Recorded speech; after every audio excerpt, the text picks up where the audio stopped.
Hello everybody, this is Graeme Anderson. Now I review games for the Dice Tower on a fairly regular basis, so play just about any weight of game, from the lightest of light welcoming games right up to the heavy Euros. But when I play games just for myself, I always tend to look for the heavier games in my collection, the real brain burners, the one that once you're finished, you need to definitely play something a little lighter to kind of refresh those brain cells. So I'm going to be doing my top 10 heavy games. Now, what is a heavy game? That's a hard one to pin down. Is it a rule book that's 40 or 50 pages long? No, I mean some of the games I'm going to be showing have 5 to 6 pages in the rule book. Does the game have to take like half a day to play? Nope, some of the games on this list are going to be about 2 hours. I think for me a heavy game is one where every decision matters, even if it's the very first decision of the game or even picking your starting spot before the game even begins. It usually means that what you pick now will have significant ramifications for your gameplay for the foreseeable future. So, how did I quantify what a heavy game is? I took the easy route and just went to Board Game Geek and looked at all my games that were rated a 4.0 weight or above and picked my favorite from there. It may not be perfect, but you know what, I figured with a large enough user input that the groupthink of Board Game Geek would probably be the best solution. Now, I'm sure there's going to be games on my list that you think, those aren't heavy. You know, my 3-year-old plays those, so feel free to leave a comment. I'd also love to hear about your favorite heavy games, as I'm always on the lookout for a good, crunchy Euro. So, with all that said, let's get into my top 10 favorite heavy Euro games.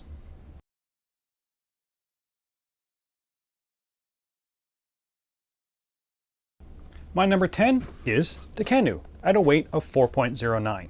Now this is from the T series of games from the Board and Dice. In this game, you're going to be helping create one of the most impressive sites honoring the Egyptian gods, Horus, Ra, Hethot, Bastet, Thoth, and Osiris. The game revolves around the large obelisk, or the Tekhenu, in the middle of the game board. It's going to cast a shadow on the board, making some dice selections in the light, shaded, or dark sections. And you're going to be drafting dice, and depending on which section you draft the die from, is the action you're going to be taking. But also the dice come in different colors, and they're going to be pure, tainted, or forbidden, and you can never draft the forbidden dice. And the pure and tainted dice could modify your position on the turn track. So why do I like this game so much? For me, it's all about the balancing act. You want to do everything, but you only have 16 rounds to do it in, and you need to be deciding what you want to focus on based on what the other players are doing and the availability of the dice, of course. There are 6 sections on the board, each representing different gods, and they all work a little differently, and each one has a good solid decisions to be made. Even something as basic to Euros as getting resources is a decision point. If you make too much of a resource, then the excess actually taints your soul with greed, and it could be a bad thing. So that's my number 10, Tekhenu.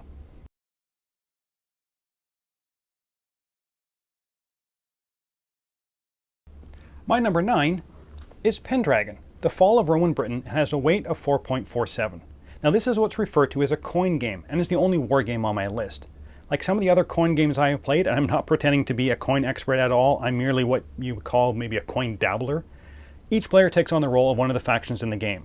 The Dutch, the Savates, the Saxons, and the Scoti, and excuse my pronunciation. Now this game does have a steep learning curve, with the rulebook being over 30 pages long of sections and subsections. It's also a long game at 1 to 6 hours, and I feel it plays best with a full complement of 4 players, which does mean the game time is going to be on the higher side. Now, I was lucky enough to have someone teach it to me, and I will admit I was a bit trepidatious going into the game. I knew it was going to be long with 4 players. I knew there was going to be a lot of direct player interaction, and alliances that may come and go, but I really wanted to try it. And boy, was it worth it. We played it over 4 hours, but I remember at the 4-hour mark, I stood up, realized my back was hurting from sitting for so long, and just how long we had been playing. I didn't care. I was having so much fun.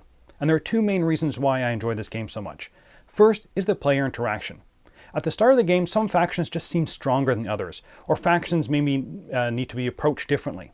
So you make alliances with another player, but all the time knowing at some point, one of you is going to have to break it, because there can only be one winner. But that ebb and flow with the power between factions in this game, it's absolutely fascinating. One minute you feel like you're out of the game, but then things start to slowly swing your way, but you have enough power left to get you over that top to claim victory. Now the second thing I loved about this game were the event cards.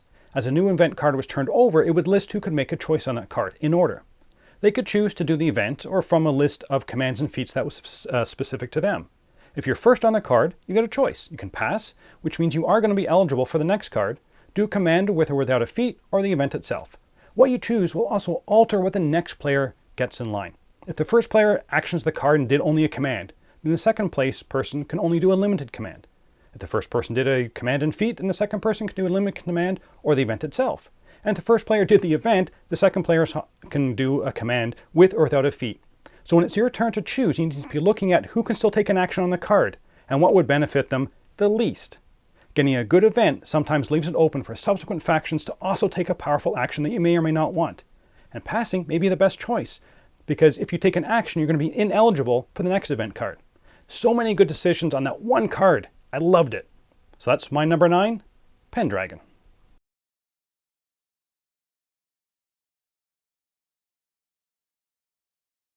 My number 8 is Cooper Island, with a weight of 4.18. Now in this one, you've landed on the shores of a peninsula with 2 ships and you've built a small harbor. From here, you want to spread out and explore the island. You'll be clearing the land, building buildings, collecting resources, and sailing your boat, mostly through worker placement actions. This sounds like so many other Euro games out there. For the theme, honestly, it doesn't stand out that much. But for me, it's all about the gameplay. This one is tight, and I think this is why I like it so much, as nothing is easy to do. You only start with 2 workers for the worker placement phase, and there's only 5 rounds, so carefully planning is necessary. You have to be planning. If you want to build a building, you need resources. Get the resources, you need to be exploring. And even when you get those resources, you only have a very limited amount of space to store them. So the resources are also not unlimited. So figuring out what your next goal is critical. Then having to work backwards to your current round to figure out what steps you need to get there, to me, is all the fun of this game. It's like a huge puzzle.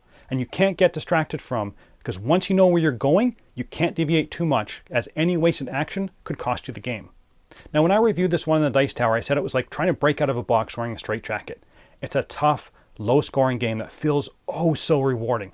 Every time I play it, I seem to be doing a little bit better. And that's what keeps on me coming back to my number 8 on my list, Cooper Island.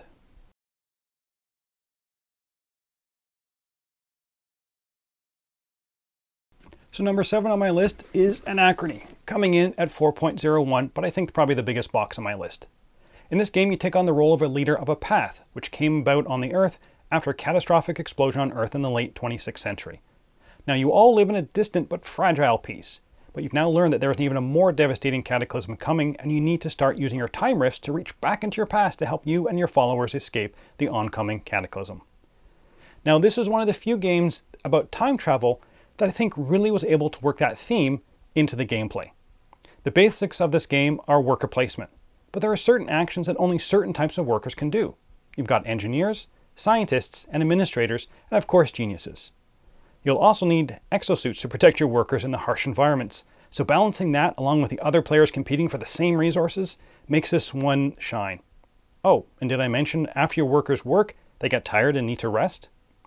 But the one thing that really pushes this one over the top for me is the time travel and the idea of supplying your past self with resources to hopefully complete different objectives, which can be worth a lot of points. But playing around with time makes you have to deal with the time anomalies, which could negatively impact you, especially on a bad roll at the beginning of the round. So better not let them sit for too long, but you're going to be wasting your workers to try and fix them. So all this interplay of workers, resources, and a great time traveling theme makes this one shine for me. So that's my number 7, Anachrony.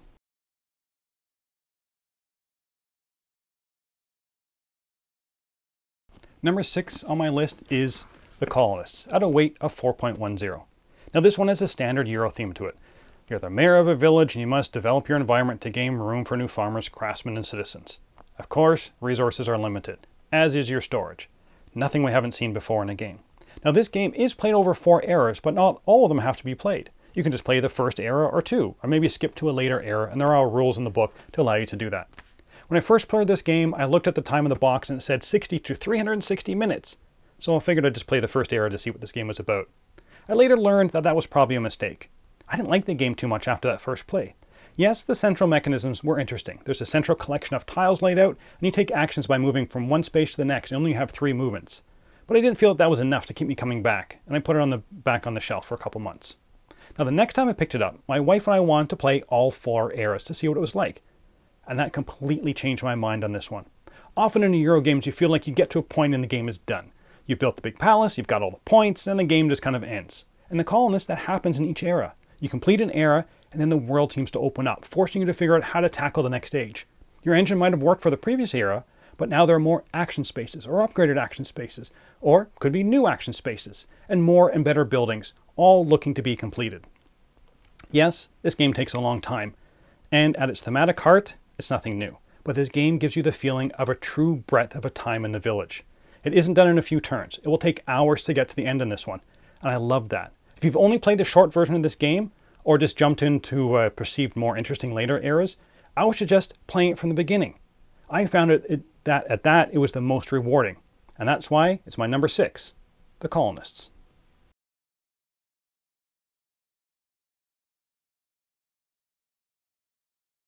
My number 5, coming in at a weight of 4.31, is Antiquity. This may surprise you, but this Euro game is about building up your city and expanding into neighboring lands to harvest more resources, so you can expand your city and maybe even start a new city. But of course, if you deplete the resources around your city, you must travel further and further away from your city to get new materials. And all of this industrialization will result into pollution, and if you have no place to put that pollution in your lands, it's going to cause your people in your city to die, and they must be buried. So of course, you're going to need to expand out, looking for new resources and new places to reach, and you never know, you might run across another player's city. Now this is the first Splotter game on my list, and you may not be the only one on my list, because Splotters are known for their punishing gameplay with very low randomness, but hugely deep gameplay.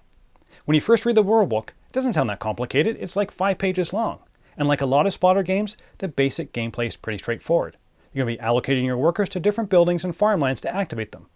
And the different types of buildings and farmlands are going to be used for different things, of course, just like any good Euro.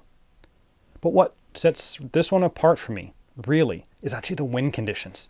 At the beginning of the game, they're not set. As each player builds their first cathedral, they're going to dedicate it to a different patron saint. And each patron saint is going to grant you an ability, and will also define your win conditions. Or you could even pick Santa Maria. They'll have all the power of the other saints, but you must achieve 2 winning conditions of the other saints. Now this game can have fairly high player interaction, especially later on in the game. Often trying to be the first one to get to a mountain to dig it up, for example, so you can define what mineral can be removed from that site.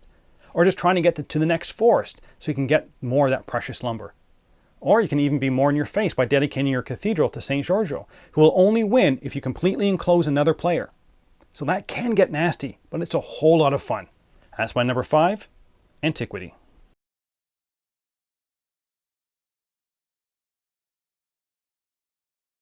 My number 4 is the only Vital Lacerda game on my list, and it's Lisboa at a weight of 4.57, the heaviest game on my list, but only the second largest box. Now this is my favorite Lacerda game. It's about rebuilding the city of Lisboa after a devastating earthquake caused a tsunami, followed by 3 days of fire which left the city almost completely destroyed. The basics of the game are simple. You play one of the political cards in your hand to perform one of the 4 actions, but it's the sheer depth of implications to what actions you are taking that makes this game so heavy. For example, here's what the rulebook says. You're going to need to rebuild stores in downtown to produce goods, and you're going to gain points once the appropriate buildings are open. Now in order to open those public buildings, you're going to need plans from an architect and enough state officials to staff the buildings. So you're going to need to influence the nobles to help you complete these tasks, or you might maybe trade with them, offering goods in exchange for their senate actions. You can also meet with the cardinal to acquire clergy tiles. And lastly, you can persuade the marquis to make decrees that favor you. And that's just a little blurb in the rulebook of how this game works. This is a big game, and I don't mean long, just big. There's stuff happening everywhere, and you can get lost in your few plays. But as you play it, you start to see all the inner workings of how things get done as efficiently as possible. And figuring that out has brought me so much joy. From the first game where I had no idea what was going on, or how to ultimately achieve anything, to being able to formulate a plan on what I wanted to achieve, and was able to walk through the steps on how to get there all in my mind. So that is my number 4, Lisboa.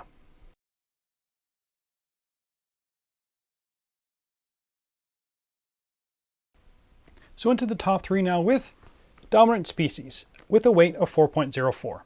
Dominant Species is all about the struggle of life on the planet.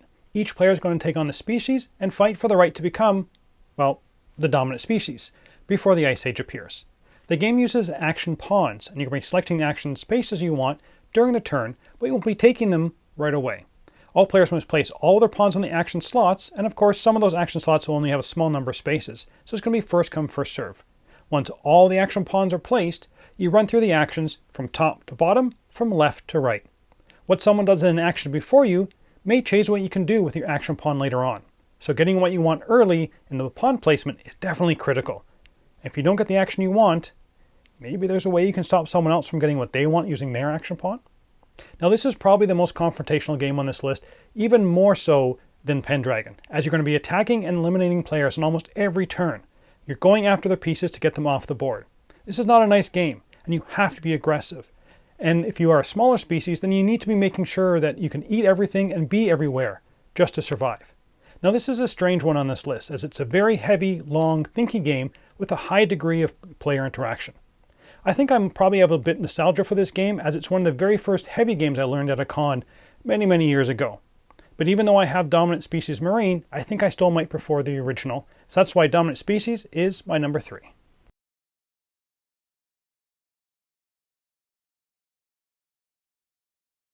So what game just missed out being in my top spot? That's Madeira, at 4.29. The theme of this game is pretty close to many other Euros you played. The island of Madeira was discovered by the Portuguese, who started to grow wheat, then sugar, then they started making Madeira wine. You'll be working to find better fields for farming the right goods and obtaining the precious wood, which is going to be used for building cities and for ships. And ships are critical for foreign trade markets, as well as taking part on new expeditions. And of course, the Portuguese crown has a series of requests that are checked 3 times during the game. And you have to choose the correct timing to show your achievements. Too early, you're not going to get a lot of points. But if you leave it too late, you risk another player snatching them away from you. Now what really won me over with this game is actually the main mechanism and the pirate dice. Now all the dice are rolled and associated with different guilds, which the players are going to draft at the beginning of the round. And drafting, you're not only getting your dice, but you're going to be getting crown requests, which when fulfilled will get you points.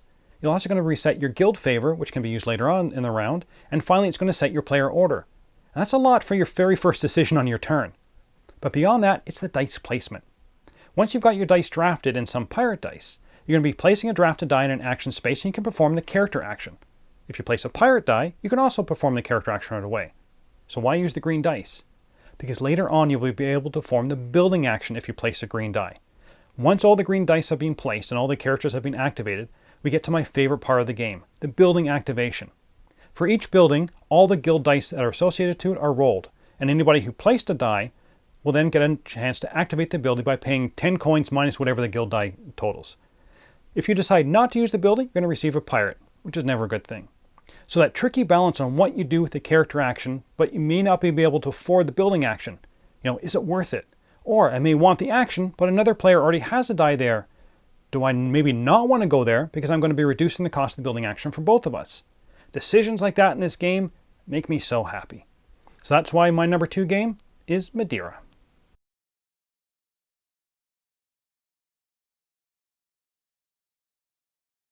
And on to my number 1 game. This is the other splotter on this list, and that's Food Chain Magnate, coming in at a weight of 4.20. The main idea of this game is to run a successful fast food restaurant, servicing up hamburgers, pizzas, and various drinks. The main mechanism is actually a card play, through kind of a card-driven resource management system. You'll be playing cards to put staff to work, hire new staff, train staff, send out advertising, or even put your food on sale. And at the end of each round, you're going to be selling as much food as you can, but that's where things get tricky. For example, if you send out advertising about your great burgers, and your competitor advertises the great drinks, now whoever was advertised to wants both. And maybe there's a third player who's a little further away, but offers the patrons both of what they want, and they're going to get the business. Trying to outthink your opponents and get inside their heads to figure out what they're going to do, and how you can snatch it away from them using your own clever play is why I love this game so much. Now, it's one of the few games in my collection that I've actually given a 10 to. There have been people that I've played the game with who said they would never play it again. It's too punishing. You can be at a disadvantage even before you start playing. The placement of your starting restaurants can put you at a disadvantage. You also have to decide, before the game even starts, when the game's going to end. You have to give in a money card to say how much money the bank will get when it goes bust for the first time and sets the length of the game. Do you want a shorter game? Because that's your plan. But everyone else wants a longer game, so they put in their larger cards. These decisions all happen before you've taken your first turn of the game. I love it. I love the actions. I love planning out my day. I love trying to outmaneuver my opponents. I love trying to be the first ones to get those milestones, all the while watching what everyone else is doing so I don't get blindsided by them. Everything I love about a game is in this one. Yes, I'm not going to play it every day. Yes, I realize some people are going to be turned off by just how punishing it can be. It's very difficult to come back from any mistake in this game. There's no randomness once the game starts. So there's nothing to help or hurt other players. That may not be everyone's cup of tea, but it sure as heck is mine. And that's why Food Chain Magnate is my #1 heavy game. So there you have it, my top 10 heavy Euro games. Now if you like these, please leave your thoughts about the games, or maybe suggest other ones I should try, and definitely leave them in a comment below. Until next time, thanks for watching.